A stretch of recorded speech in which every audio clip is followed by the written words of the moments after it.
welcome to Girlfriends. I'm Carrie Fitzsimmons. And I'm Lacey Wilson. And thank you for joining us. We have a great show lined up for you. We have Stephanie Dickert and Perry Sherrill from, get the name right, I just wrote it down, Sherrill, Dickert, and Rutherford, and they're going to come to you in just a little bit with some money advice for the new year and some tax tips. Some tax tips Very is about timely. that time of year. Yes, it is. I know a lot of people are dreading it. I am sure. And April 15th, I have a feeling after that they might celebrate. They'll probably need a vacation. I think so. I know they're probably counting down the days. So, well, American Idol is back on. Did you watch it last night? I did watch. I watched parts of it, and I always like the first couple of shows because it's the auditions, but I always feel bad for the people too. You know, but sometimes I wonder if they're plants, though, if they're put there to intentionally be bad, because you have to think, did no one tell this person that they probably You would couldn't hope sing? in their whole life, you would think that somebody would pull them aside and be like, honey, you just cannot sing. I don't know. But they had a few. Last night was in Savannah, and they had Go some Georgia? people. Yes, they had some people from Franklin, Tennessee, from Did you see the Gatlinburg. girl that lived in the tent? In Gatlinburg, yes. She lived in a tent because she could not afford $100 hotel room even. She could not even afford a hotel room, so she lived in a tent in the woods, but the girl could really sing. She had a beautiful voice, and she did make it through to the next round. And there was also, it was funny because on my Facebook feed, all the girls started talking about, what was his name, Phillips, I think, or... anyway, he was he was a younger guy toward the end of it, and he started singing and playing his guitar, and all the girls just blew up Facebook talking about him. Did you see the little guy who sang the Rascal Flatts song? No, I think it was that one. Was he one of the bad ones? Yeah, they were playing it back on the radio, and he had a thick accent. I don't know where he was from. He was from somewhere overseas. He had a very thick accent, and he thought he could really sing the song, and it was that song, I Will Stand By You. I think isn't that the name of it? Yeah. And he couldn't sing very well. Well, you know, I was interested in watching it because last year Lauren Elena, the local girl, made it all the way to the top too. And she just got a tour bus. Did she really? She did. She tweeted a picture of it today. I saw the tweets of her new hair. I think she got pink hair. in it. Yes, I saw that. But they were actually playing one of her songs as part of the background music of last night's episode. Really? I didn't catch that, but that's really that was cool. good. So I don't know. I'll probably try to catch a few episodes toward What the do you end. think too. about Steven Tyler? I'm pretty sure he had some lipstick on. You know, he did, but he's so animated with his facial expressions when he's listening to the singers. So I don't know. I like the new judges. I do. Last year was their first season, I guess, with those particular three, and I think they're doing a good job. Did you see the girl whose dad played for the St. Louis Cardinals? I did see that. I liked her because she was also tall. And she played volleyball, and she was a middle hitter. So, but I could not sing, and I think she even said she wore a size 11 shoe. So I'm hoping she'll make it through. I feel like I have a lot in common with her. You know, speaking of baseball, today it was also on Twitter that the Atlanta Braves are going to stop by Chattanooga. The Caravan, yes, it's coming on February the 9th. I already put it down on my calendar. Are you going? Maybe. Last year, I think, or whenever they stopped by in town last, they were at Academy Sports out toward the mall. This time it's actually during working hours. It's from 11:30 until 1:30, I believe. Taco Mamacita's. Taco Mac. Oh, is it? Taco okay, Mac downtown. Because I get those two confused. Taco Mac downtown, which is right in the heart of downtown on Market Street. So I don't know. I'm hoping maybe I can take my lunch break and go by there. They did announce the three players who would be there for now. It's Jason Hayward, Freddie Freeman, and Corey Guerin, who is the local pitcher, I believe, and he's from Ray County. Really? I did not know that. That's exciting. So It'd be like coming home for him. you a big baseball fan? I do like it. I didn't get to catch a lot of it last year, but I do like it. But I don't like the Braves. I do like the Braves, though. Oh, you're a Cubs fan. I'm a Cubs That's fan, right. but they That's don't right. ever win, so that's okay. We always say maybe we should say maybe it's this year. Maybe this year. It's been, what, 112 years or so, 1908. I think, since... Okay, yeah, it's been a while, Carrie. I don't know, maybe, though. It would make for a good story. It would. There's always hope, I guess.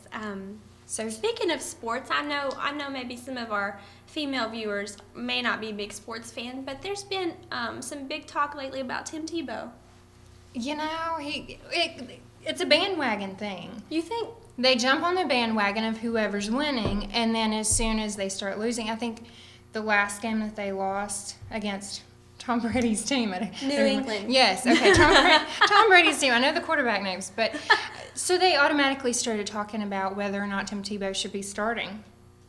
I really wanted him to win because, for one, he's a Christian, and people sometimes give him a hard time for that, for his standards, and so I just thought that, as soon as he lost a game or as soon as something happens, they're gonna take that back to his faith, and I think that's not fair. No, and he had a great run, and it was just, but I think he was maybe supposed to start in the very beginning, and then someone else was starting over him, and they were saying he couldn't handle being in the pros, and then he was doing phenomenal, and then he he lost the game, but he was on such a huge winning streak. Yeah, and you can't discount what accomplishments he's already made. No, he's definitely made but a mark. I think people like to hate him just because he's a good person, Well, I think they're always waiting for the downfall, when you have an athlete or a celebrity. So, I don't know, but he's a good guy. Yeah. Good role model. Yeah. Speaking of role models, Paula Deen came out this week and announced that she had diabetes, and that's made some people angry at her because she's known for 3 years. I did see that. I thought it was a more recent development, but apparently she has known for 3 years. She has known for 3 years, and she is the spokesperson for some pharmaceutical drug now. She's getting paid to talk about their drug.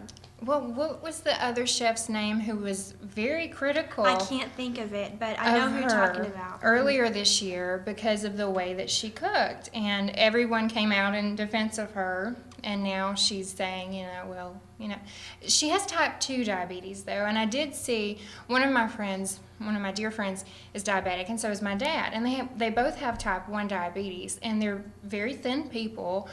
People tend to associate diabetes with weight, and there's different types and different causes. But I don't know. You know who else has diabetes? Who's that? Halle Berry. Really? I did not know that. I didn't know that either, but after Paula Deen made her announcement, they came out with this article about famous people who have diabetes, and she was on the list, and Mike Huckabee was on the list. And he actually had type 2, and he started running and exercising and watching what he ate, and he reversed it. Wow. Well, maybe Paula Deen will come out with some healthier recipes. I don't know. We always love our fried foods and the butter and all of the things that we're not really supposed to love. I saw her interview on the Today Show, and she, they came right out and asked her, do you think this is in relation to the foods that you prepare? And she avoided that question. She said, well, that's one factor, but the other factors are heredity and she said just, lifestyle. I'm like, yeah, lifestyle. But she didn't want to blame it all on food. Well, I think she has to also be very guarded as a businesswoman. That's her brand. It's her brand. So if she's putting out there that that's possibly the reason why. I don't think it'd be hard to stay mad at her for too long, because she would just be like, hey, y'all, get over it. That is true. That is true. So I don't know. She might come out with some healthier recipes. Maybe so.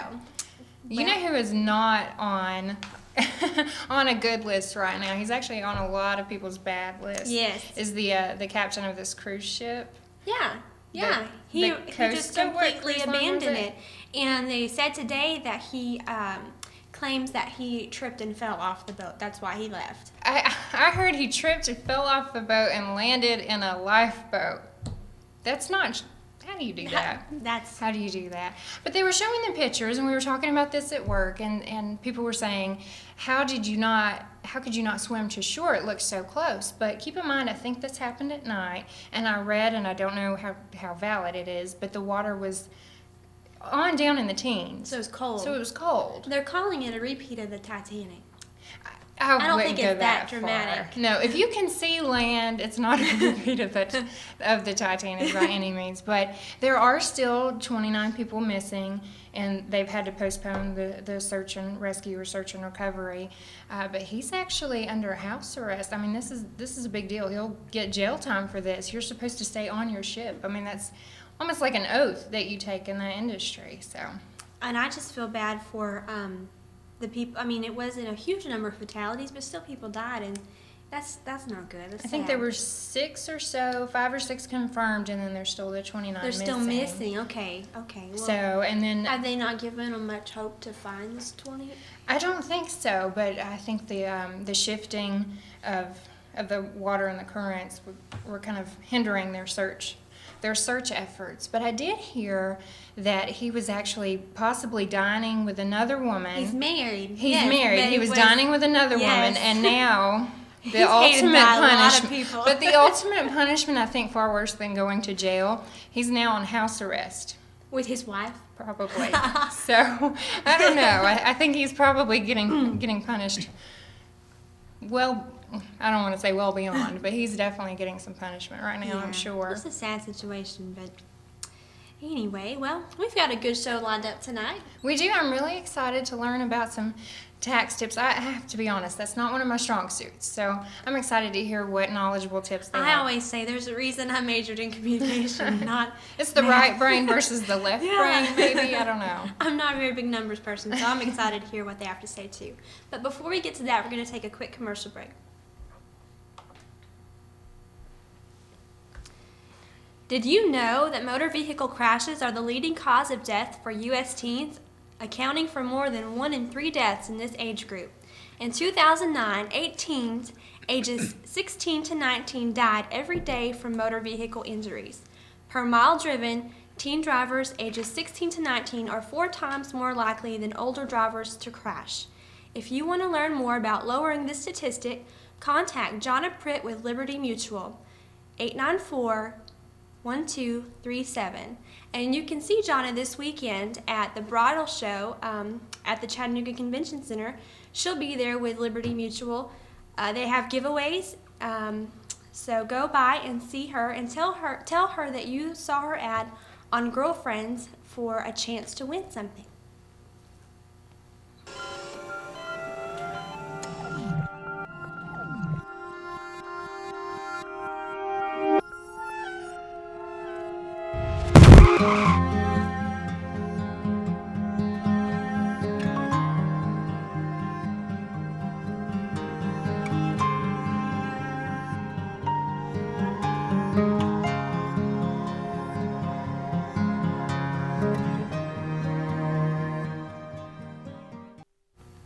Okay, we're honored tonight to have Stephanie Dickert and Perry Sherrill with Sherrill Dickert and Rutherford. Welcome. Thank you so much for coming. Thank you guys It's good for to be having here. us. You know, it's a new year, and you guys have some tips for people who are trying to create a budget for their family and starting the year off right. Tell us a little bit about that.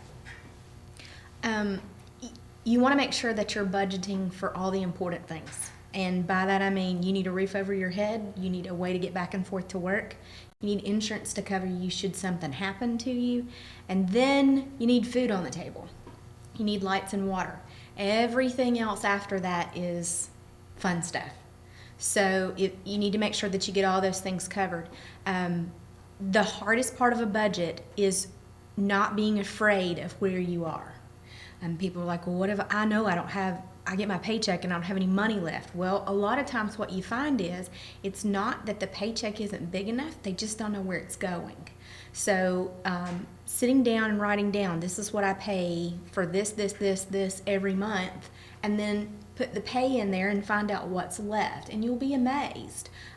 There are situations where I've actually worked with who've ended up in the red, but making a few adjustments here and there. Some of them have changed minor things like their automobile insurance or how much they're having put into their 401k until they can get some things in line to be able to go back and do that at 100%. So should they review their budget from last year, or if they didn't have a budget, track their spending if they have receipts or that type of thing and see where their money went to? I say your checkbook is the telltale for you. I can look at your check register, or I can look at you keeping it online and tell you what you enjoy, because it'll tell on you. You could call your local water company, electric company. They can tell you what your average bill was for the year. Cable, internet, those types of things, and shop those things. You know, people there's so many options out there now for cable and TV and for internet services. Sometimes we don't think outside the box to say, oh, well, I could save $20 a month here doing this versus what I've always done. So, yeah, and if they've not created one, really and truly, you know, I hear every day of my life somebody complaining about Washington overspending money. Mm-hmm. Well, how is it that we, the people, expect Washington to live by a budget when we don't even bother to take the time to do it? And it'll help guide you. I mean, it's a roadmap. It tells you how to get from point A to point B. And if you want to be, you know, if you want to have $100,000 in the bank in 20 years, you need to put certain things in place to see that goal happen. You mentioned a few money-saving tips like programmable thermostats. Talk about some of the little things that people can do to make sure that they're allocating their funds and trying to save their money. Most people will tell you in the summertime, as long as you have your air conditioning unit set at 78 or a little above, that you'll save money over the summer. There are people I know who say, I'm not going to be in my house in 78 degrees, not in the south. Well, programmable thermostat would let you run it at one temperature while you're not at home during the day while you're at work, and then bring it down to a comfortable temperature, which is also going to affect that. Water bill. You know, there's some energy saving appliances out there now that don't use as much water in the washing machines. Well, that's going to make a drastic effect on your water bill. A lot of the newer machines, when they spin, will have the clothes drier when you get ready to take them to the dryer than they were in a top load machine. That's going to save you energy costs as far as electric goes, because you're not going to run the dryer as long as you have in the past. Just those kinds of things that we don't normally necessarily think about. You know, don't leave the front door open. You know, my mother used to say, don't cool all the outdoors. So just minor things of just being mindful. You know, I read a statistic, I think 52% of food bought at the grocery store ends up in the trash can. Really? Yeah. So that tells me that people aren't being mindful of what they're spending at the grocery store. They're putting it in the refrigerator and they're not doing anything with it. And y'all were talking earlier about Paula Deen and her diabetes, and what we're finding, what studies are finding, is that people are healthier when they're cooking at home and when they're eating more natural foods. So by all means, if you're going to take the time to go to the grocery store, sure, don't let it go to ruin and end up throwing it out. Especially produce. Yes.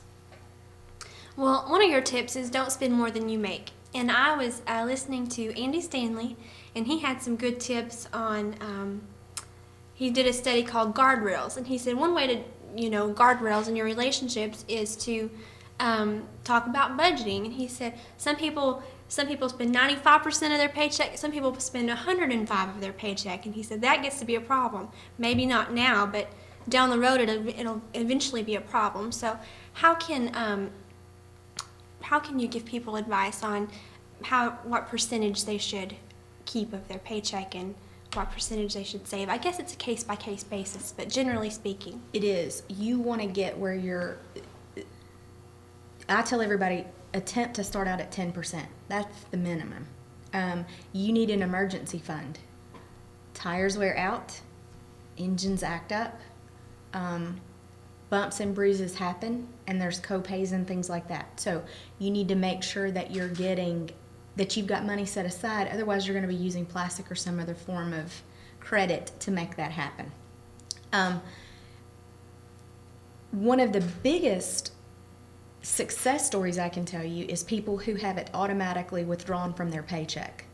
My advice with that is, if you have your paycheck direct deposited to Bank A, have your savings come out and go to Bank B, because then you can't just get on the internet and transfer that money, or you can't just call the bank. You physically got to go move the money from one account to the other and put it there and leave it and be disciplined about it. You don't want to spend more than 30% of your income on housing, and you don't want to spend more than 25% of your income on an automobile or transportation. Everybody would like to drive, you know, a shiny new car, but historically the best car is a paid for car. It's going to be the least expensive on you. So if they're doing that, they might want to think about selling that car if it's causing a trouble. Correct. Now, we have talked, and I love your analogy with plastic versus actual cash. Tell the viewers about that. That is, I wish I could say I came up with it, but I didn't. In Europe, they did a study, actually put sensors on on your head and sent people out shopping. The connection between cash money and the brain is not the same reaction. It doesn't happen at all when you swipe that piece of plastic. You're not conscious of how much money you're spending. So I tell everybody, debit cards are nice and convenient, but they will get you in trouble in a heartbeat. And you need to make sure that you control. That's out of control spending if you're not being mindful of it. If you know that your budget for gasoline is $175 a month, don't spend more than that on your debit card. And if you can't do that, don't use it, because you'll get yourself in trouble. It's as bad as having a credit card in some instances, because you can overdraw your bank account. You can end up with not enough money to pay rent and things like that. So cash is always better in hand. And I know that there are people out there who say, well, I absolutely despise to go by the bank and get cash. I hate to carry it. And I get that. So I'm not anti-debit card. You just need to be mindful of what you're doing. And if you're going to go shopping, don't go shopping with a shopaholic. Go shopping with somebody who's kind of your accountability partner that's going to say, do you have enough money set aside to do this? Is this in your budget? So that you don't get home and go, oh, I cannot believe I just spent that money on that. And it happens. Buyer's remorse is awful. Now, we've been to one of your classes, and in your classes, you say in every relationship there is a spender and a saver. And so as people are starting out this new year, they may be thinking about ways they can pay off some debt. What would you give, what advice would you give to couples out there on what they can do together? Sit down and come to an agreement. It's funny, I think the hardest people to work with are couples, because they have very different views, and you'll get into situations where one will say, I'm just not willing to give on this. I had a couple come to me one time, and the husband said, my wife goes to the mall and spends money all the time. And I said, well, okay, why don't y'all come sit down and talk to me? And I said, bring your checkbook. Well, he was spending as much money at Bass Pro as she was spending at the mall, and he's going, don't you spend. And I'm thinking, that's a two-way street. You can't lay all the blame on her and say, well, she can't go to the mall, but you can go have your hobby too. I said, what you guys need to do is come to an agreement of you each enjoy certain things, set a limit on what you're willing to allow of your budget to spend on those hobbies. All work and no play makes Jack a dull boy. You need to budget for that. But what I see most people getting into trouble, cell phone bills and eating out. That's the two biggest things you see. I mean, and it's difficult to plan out your meals for the week and go home and cook them with the society that we live in today. But at the same time, you don't realize how much money you're actually spending swiping that card, eating breakfast, lunch, and dinner out. It adds up. It really does. Especially if you work downtown. Yes. Yes, I actually have my Central Park cup sitting over here on the floor. So, Perry, tell us a little bit about yourself and how you got into this business. Well, I've been doing accounting, I guess, for about 25 years, both in public and private, and I've been self-employed in the last 7 years, and we just recently created a partnership, and we have 2 other CPAs working with us. So it's getting to be your busy time of year. Yes, it is. Tax time. It is. I actually just got my W-2s. I'm going to get mine tomorrow. So, say somebody comes to you, they say, I have no idea what I'm doing. Here's all of my paperwork. I've heard some people have brought their receipts in a plastic, and not like a really like an accordion file. No, like Oh. a Ziploc Milo bag, and Oh, like wow. here. Have you experienced Garbage bags, plastic bags, Shoe shoe boxes. that? Everything? Deductions, or what kind of receipts are those for? Typically. Well, depending on what type of taxpayer, if they have their own business or they're where they have receipts that they get a deduction for, we count those or we go through those. We try not to do the receipts like we used to, like when I first started an accounting, I used to have this horrible account that would come in a garbage bag, and I would literally dump the bag in the middle of the floor and squash anything that was moving. Oh my goodness! Wow. Oh my Wow. goodness! Then gingerly go through this receipts, tally up the return, then give it to them, sanitize my desk and then move on. But we're kind of more in an educated society where people are keeping their own books and keeping their own records. But still, people do keep them in shoe boxes. But I try to encourage them to summarize their data for us, so that they're not paying us for clerical work and they're just paying us for our tax knowledge. Are there certain software programs out there that you would recommend? QuickBooks is probably the most common medium out there for an average sized business.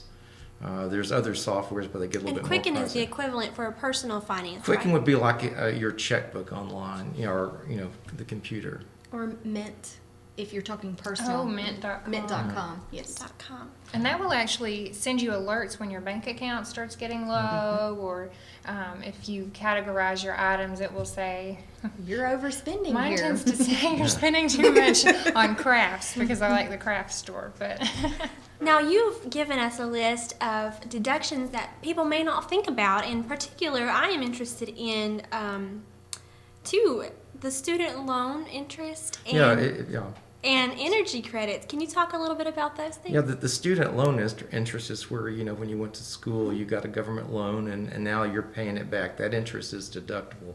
Sometimes people miss that deduction. And then on the energy credits, they were much better in the last prior years. This year, there's still energy credits, but they're not as sweet as they were last year. And one thing that a lot of people get confused about when you're going to buy appliances, you see that little Energy Star rating on a washer or dryer or refrigerator. Those are not a deductible item under the current laws. Oh, okay. The salesman may be misinformed or confused and may misinform someone that you'll get a tax deduction with this purchase, and you won't on the return. I know we actually bought an appliance, I guess it was 2 years or so ago, and there was a tax deduction on that. So what Hot water heaters or things that attach to real property is where you get the deduction. Okay. You also said non-cash charitable contributions. Would that include things like furniture?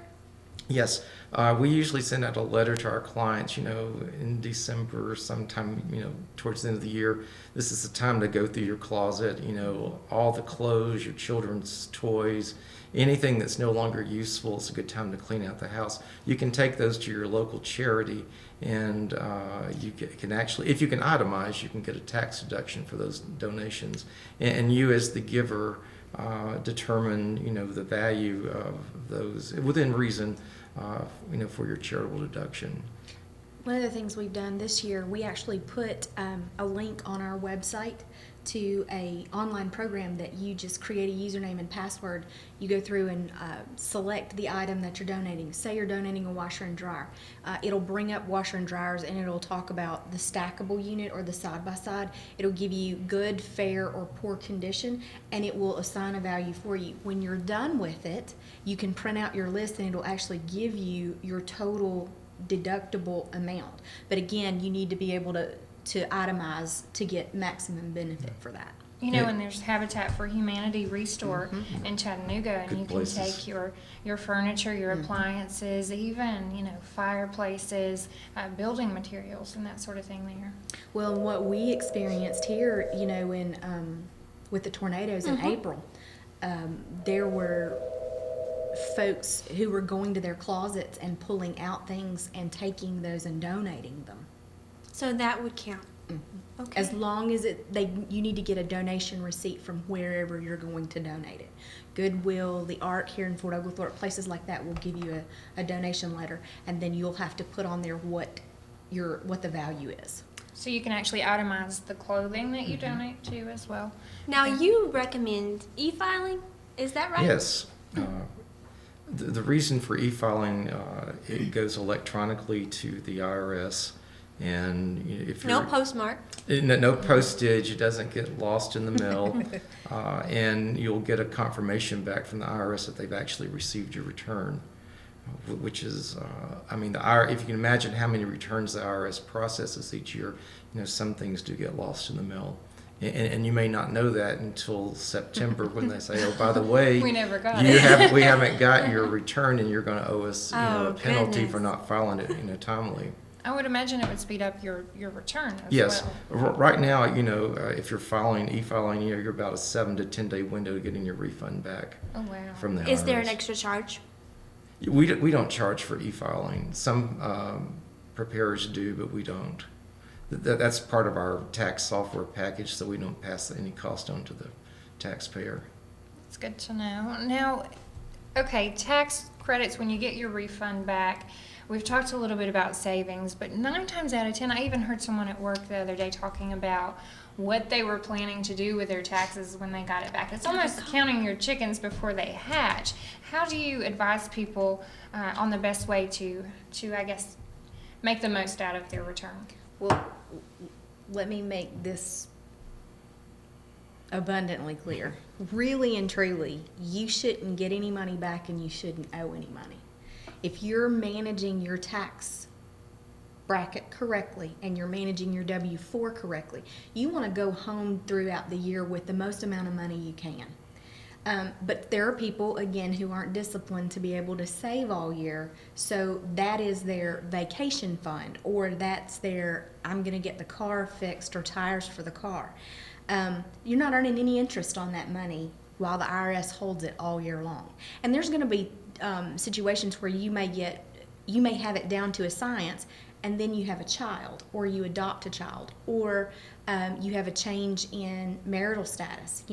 I know the year that I got married, both of us had filed single all year long. So when we filed our return, we filed as married. So we had paid in all this extra tax that we got back. So, I know people who actually just take it, that is their savings. Whatever they get back, they put into a savings account and they don't touch it. If you're going to do that, pay off debt. And we actually have a caller. Caller, go ahead. Are you there? Hello? Well, we might have lost him. Call us back. I was going to add that, a lot of taxpayers get the earned income credit back. And when you see all the commercials on TV, it's like a Mardi Gras, everybody's happy. But you have to realize that only 48% of the people in the United taxpayers that are paying taxes. The other half are either living on their savings or they're living on government subsistence. So And over my 50% client, of people don't pay taxes? yeah, my clients aren't celebrating at tax time because they're paying taxes. Wow, that's a stark contrast. Well, you hear people talk about the 1%. Yes. So really, when you think about it, you've got 48% paying tax, and the others aren't. So, and everybody, we get the question a lot about earned income credit, and there's certain criteria you've got to meet in order to be able to get it. Most people think, oh, well, if I have a child and I'm single, I can get earned income credit, and that's not necessarily the case. Can you talk about educator credit? Yeah, if you're a teacher up through high school, 12th grade, there's a $250 credit that you can take on your tax return for incidental supplies that you may, pay out for your classroom. If you're able to itemize and you're spending more than that, then it can be an itemized deduction on your return. That's good to know, because I have seen several teachers on my Facebook feed who are talking about buying supplies for their classroom. They go out, and buy the supplies that maybe the school formally could provide, and now it's coming out of their own pocket. So. And if you have a favorite teacher, that's another area that you could donate supplies to and get a tax deduction. If your child's in that classroom, it would be a good way to, do a charitable contribution.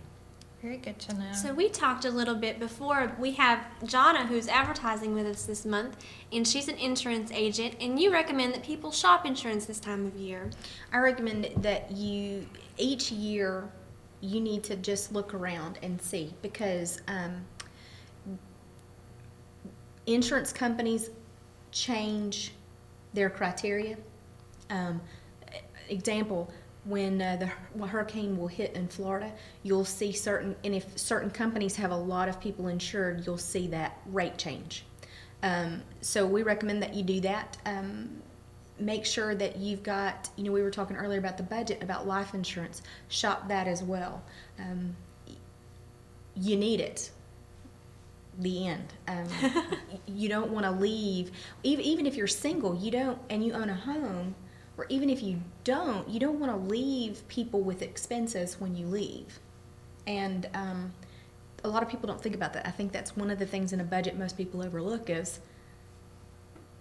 taking care of those that are left behind. So Now let's talk a little bit about budgeting for eating out and entertainment. I know we touched on it briefly earlier, but you had mentioned once before, I think at your class, Groupons are a good way. Living social. Talk about that. John and I have date nights every month, and that is one way we've been able to do more as far as date night goes than we normally would, because we only put so much money in our budget. Well, if I can get 2 dinners for the price of what I would normally pay for one, then I got 2 dates for the price of one. So same thing with movie tickets, massages. If you're giving birthday gifts, I mean, that's an unlimited sort of field out there now of people offering that. And with Facebook, I saw somebody post last night that Southwest was giving away free airline tickets, and I'm like, okay, is that a hoax, or are they really doing that? So just those just find out what's out there. I know our high schools sell discount cards at the beginning of the school year that usually run until the end of school for discounts on movies and Sonic and different restaurants here in town. And you guys know how I feel about supporting local business. So anything you can do that promotes that, and Groupon and Living Social give you things that are in our area. It's very good. It is. Good to keep in mind. And even vacations, I've noticed they're offering getaways too. We have a set of friends that actually did one of the Groupons for Gatlinburg and said that they wouldn't do it any other way again, that they were so impressed with the deal that they got. Wow. Now, is February the 15th on a weekend this year? Or is April. it? April 15th. I'm sorry. That's what I meant. I don't know why I said February. I'm going to freak everybody out there. It's still April. It is on Sunday. However, normally it falls to the next business day, which would be the 16th, but because the District of Columbia has a holiday, it's now to the 17th of April is when your returns are going to be due. Just curious, what's the holiday on the 16th? It's something with the District of Columbia, and all of our congressmen live there, so So they make the decisions, I guess. Yeah, Yes, we'll have to Google it. Google Wonder that. if they just created a holiday for themselves. Gave everybody an extra day. We'll talk about your work environment leading up to April 15th. I know it's got to get a little hectic. Oh. well, we've already started. Yes. We actually started about a month ago, getting ready, organizers, getting our tax programs installed, folders, and loading up on supplies. And as we start moving into next week, at the 1st of February, to start, building, and then we'll be working, 7 days a week until the tax season's over. And tell everyone where you're located. And you said you had a link on your website, so give them that too. Sure. Our website is www.sdraccounting.com. We didn't put the whole Cheryl, Dickert, and Rutherford. We tried to be nice. And we're located at 4513 Hickson Pike, and we're in Suite 105. Okay. Hello, caller. Go ahead. Hello, I'm enjoying the show this evening and just wanted to ask a question. We are no longer following the loan form because we actually, our children are grown and we don't have enough deductibles, I don't think, anymore. But what is the amount of deductibles that are required or allowed before a loan form can be filled out? That's one of my questions. And the other one is, can a couple who have filed joint save by filing married filing separate? And I'm going to hang up and listen to that and enjoy the program this evening. Thank you. Okay, the standard deduction for married filing jointly this year is $11,900 Plus, there's you get 2 personal exemptions of about $7,000, so you're in the $18,000-$19,000 range as far as income you can make but not have to pay tax on it. The itemizing, you would have to have more than the $11,900 in order to get any more advantage on that. And what was the second question? If they can save money. Save money. Most tax programs now, you can just push a button and it will automatically divide the return, and it will tell you whether or not you're getting a better deal filing separately or jointly. Most of the time, you get the better bang for your buck if you file jointly. Hello, caller, are you there? Hello? Hello? I believe we lost them. I If think you have we any did. Please questions, call though, back. yes, go ahead and give us a call, and I'm sure they'll be happy to answer. What are some of the common questions that you get this time of year?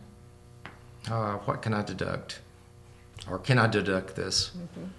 We encourage people to call us through the year before they move property, take money out of their retirement plan. If they go in or out of a business, that they consult with us first, just so that we can make sure that they're not stepping out and getting a tax hook. I mean, it's very easily to do something very simply but cause a tax consequence that you're not aware of. What's your phone number for your office? It's 423-875-6565. Okay. And we have a Facebook page. It's under Cheryl Dickert and Rutherford. We did not abbreviate that, and I apologize, but you can find that on Facebook as well, and it has all that information on it, as well as a link to the website. Do you think people miss getting a bigger return back because they don't deduct everything they can? Do you think there are overlooked deductions? Oh, yes. We amend a lot of returns where they didn't take advantage of the credits. The home buyer's credit, a couple of years ago, educator's credit people have missed. There's a mortgage insurance premium credit that people are missing that just came on board. A lot of that happens with people who do their own returns or they use, one of the, prepare your tax, on the computer. Like a TurboTax? Yeah, well, I didn't want to mention a name. I'm but- sorry. No, I'm sorry. Not that those work well for people, but, we deal with this every day. This is what we eat for lunch. So your level of savvy, with the computer and reading stuff, is going to determine how well you're going to do when you do your own tax return. And you guys are the pros, so it's much easier to go to you and say, what can I do, as opposed to trying to figure it out on your own. And there are times when it's better to ask for forgiveness than permission where taxes are concerned. Permission is always the way to go. I mean, because like Perry said, you can get into a situation where you end up owing tax and innocently think, oh, this won't affect me tax-wise at all. And it And can. then it does. You were talking about amending earlier, is that right? How long, what is that process like if you notice that you missed something? Well, when you amend a return, you send in a return again, but you have what's called a 1040X, which is an amended return, and you have the additional information in with that return, and you file it to the IRS. How many years back can they amend? About 3 years you can go back to amend a return. Really? And unfortunately, if the government owes you money and you're going back more than the 3 years, you'll lose that in most cases. Now, we probably have some procrastinators watching who will wait to the last minute to file their taxes. So what would you encourage them to do this Don't do year? that. I guess it makes your life a lot harder. Well, it's not that it makes it a lot harder. Sometimes there are things that I realize that it's kind of difficult to get everything together by April the 15th. What you don't want to do is push that envelope to where you're filing that return on or right at October the 15th, because then you as the taxpayer get in a rush. You're trying to throw things together and you may miss something because you waited till the last minute. Hey, caller. We have a caller who tried to call back. Are you still there? Did we lose him again? Hello? Well, I'm so sorry. You know, Hello? We lost him. I promise if you call back, we'll get your question asked. I did not know about the student loan interest, though. That's very interesting. I'm glad to know about that. We're going to make a mental note of that this time around. But I mean, I'm sure there are so many other ones that people just miss. Well, our tax laws are very complicated. They get more complicated every year. And, for us, I mean, everything's phasing in, phasing out. The levels, the, minimums are changing every year. So it's even hard for us to kind of keep up sometimes. I have to go look, is that still in date? Or do you qualify for that? But it's just like, again, we do this every day. So we're looking for your deductions. So you have individuals, businesses, small businesses, large businesses. You're helping anybody really this time of year. All right. And we also do a lot of work with nonprofits. Yeah, talk a little bit about Stewardship for Life. We, when I was on here last time, that is how I started my accounting practice.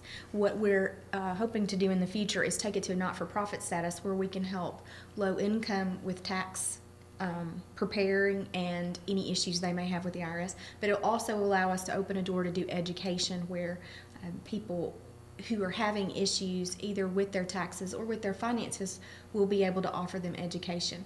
Because a lot of what we see is people just don't know. Well, if I start a business, what kind of entity should I be?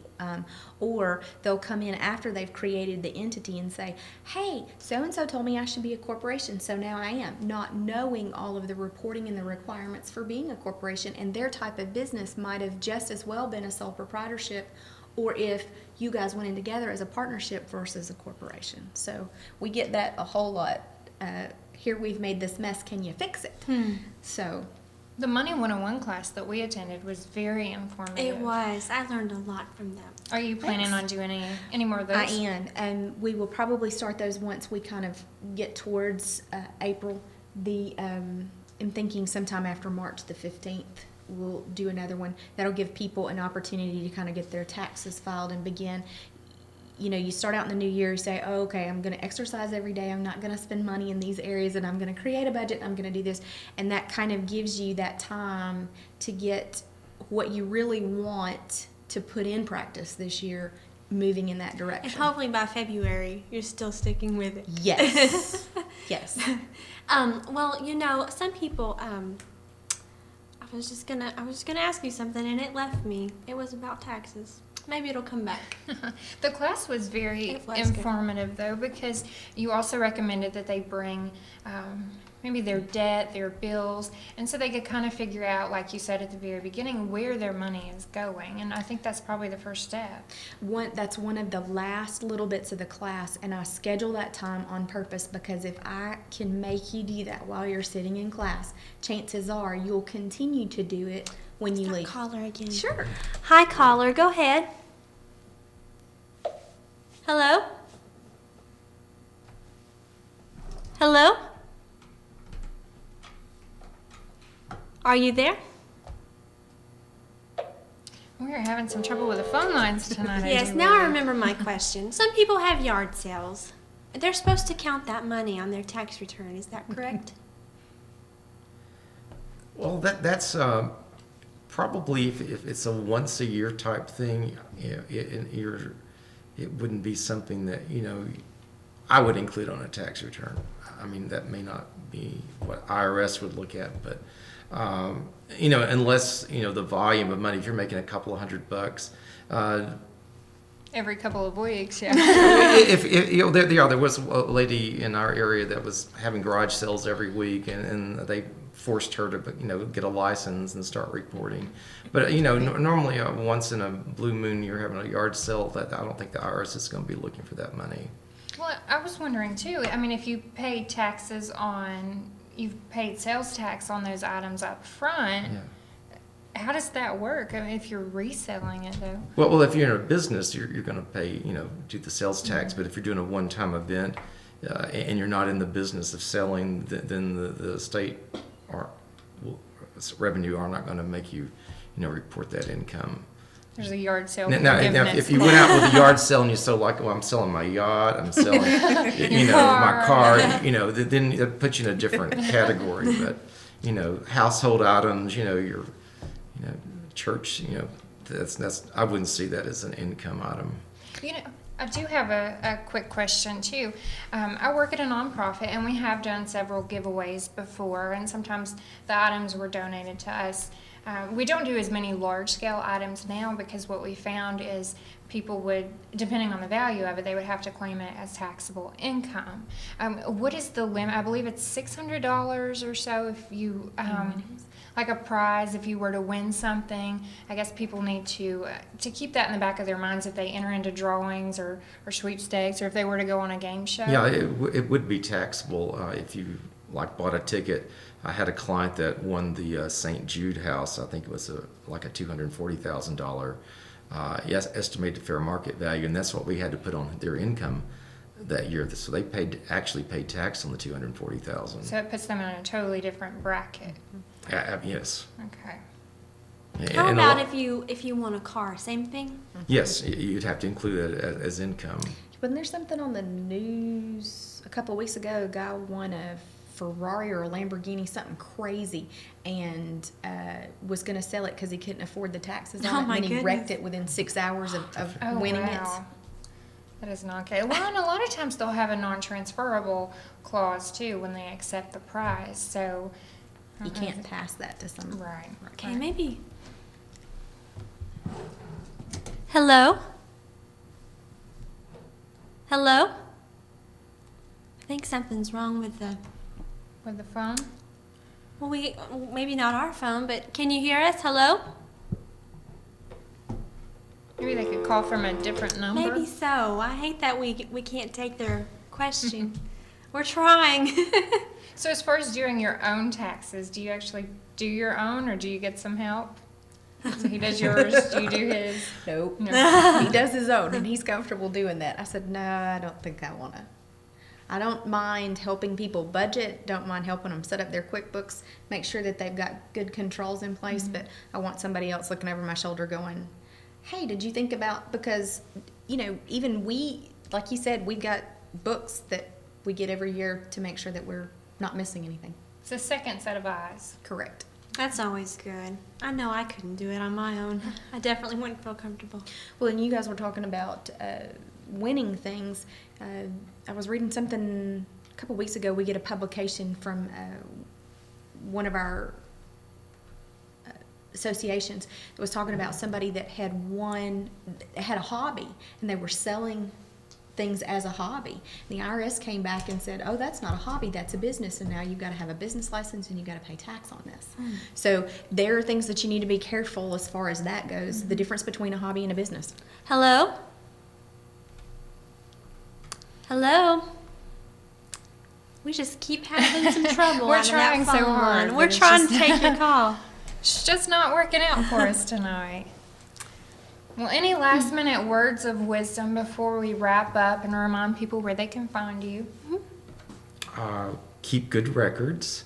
Organize your information before you bring it in, again, because you don't want to pay us for adding up your receipts. Pay us for our tax knowledge. And don't extend your return. If you owe money, do not extend your return. Still go ahead and file because the penalties after the 15th are change prior to. So they'd end up owing a lot more. right. And Stephanie, tell us one more time where they can find you and on Facebook. We are on Facebook with Cheryl, Dicker, and Rutherford, and our website is www.sdraccounting.com, and we're at 4513 Hickson Pike, Suite 105, and the phone number is 875-6565. If you've got tax questions, you can go to the Contact Us on our website and email us. And we'll try to put that information on our Facebook page, which you can find at Girlfriends, spelled Gurl, Friends with a Z on the end, 265 on Facebook. And I'm sure if they had questions too on Facebook, they could even ask. Absolutely.